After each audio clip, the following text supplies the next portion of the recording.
পুজোর সময় আমি কখনো বাইরে থাকি না। 1 বছর ছিলাম, সেই বছর মনে হয়েছিল যেন আমি 2 বছরে 1 বছর পেয়েছি। কারণ পুজো কলকাতা মানুষদের আমার মনে হয় মিস করাটা ভীষণ দুর্ভাগ্যজনক।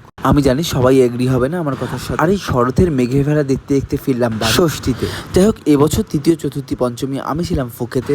আর বাড়ি ফেরার মজাটা তো সবসময় অন্যরকমের হয়। আর এই সেই রাতে এখানে যাত্রা বানাচ্ছিলাম আমরা। আসার পরে কিন্তু আসলাম থেকে বিরিয়ানি খাবো গপা গপ। ঠিক ঠিক রিস্টার্ট। ও বাবা রে, পায়ে কি ব্যথা, চলতে পারছি না রে। কিসের জ্বালা মরছি আমি, গোস্বিন কোথায় বাবা? ও মাগো, বাসের ধাক্কায় মরে গেলাম রে। রিস্টার্ট। আমি তো হাঁটতে পারছি না। আলকিতে বউ চলে যায়, হায় রে শরমে মনে ভরে। Restart dish. এ রঙে ছবি আঁকবো।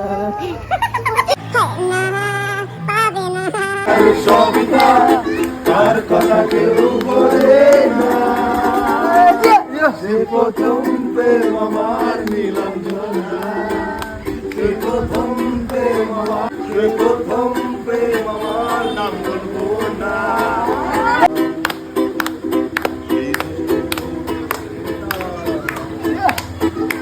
আমার শৈশবের দার্জিলিং পেরিয়ে পাগল লাগছি ভাই।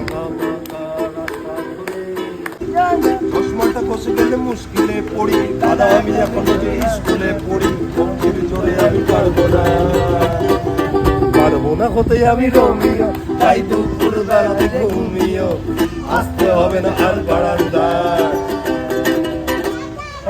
রঞ্জনা আমি আর আসবো না এখানে, রঞ্জনা আমি আর আসবো না, আমি আর আসবো না এখানে রঞ্জনা। তখন বাজছিল রাত্রি, মোটামুটি 3-4 দিন ধরে আমি সারা রাত্রি মানে ওই 2-3 ঘন্টার মতো ঘুমিয়েছি হয়তো আমরা। তাই আমার চোখটা এরকম হয়ে গেছিল। আর বাড়িতে এসে যে ঘুমাবো সেই ইচ্ছাটাও করছিল না, কারণ পুজো।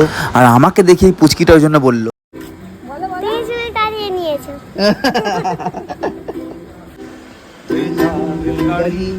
হয়তো সবুজ ছুঁয়ে ফেলে আর সারাটা পথ আলে চলে, তারপর এলো স্টেশন, তারা